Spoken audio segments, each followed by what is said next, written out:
வணக்கம் மண்ணின் மைந்தர்களே. இது ஒரு சிறிய நீதிக்கதை. குடும்பங்களுக்கும் சமுதாயத்திற்கும் இந்த கதை உகந்ததாக இருக்கும். அதாவது 4 மாடுகள் ஒரு சிங்கம். 4 மாடுகள் ஒரே ஒற்றுமையாக இருந்து ஒரு புல்வெளியில் எல்லாமே ஒரே இடத்துல சாப்பிட்டுட்டு இருந்ததா. இதை பார்த்த சிங்கம் என்ன நினச்சதா, இந்த 4 மாடுகளையும் நாம் சாப்பிடணும் அப்படின்னு நினச்சதான்.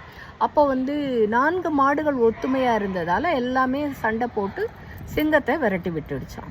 அப்போ இந்த சிங்கம் என்ன பண்ணுச்சான், ஒவ்வொரு மாடாக போய் அதுக்குள்ளே பிரிவினையை ஏற்படுத்தி சண்டையை மூட்டி விட்டு 4 மாடுகளும் பிரிந்து தனித்தனியாக புல் மேய்ந்து கொண்டிருக்கும் போது ஒவ்வொரு மாட்டையும் இந்த சிங்கம் அடித்து சாப்பிட்டதாம்.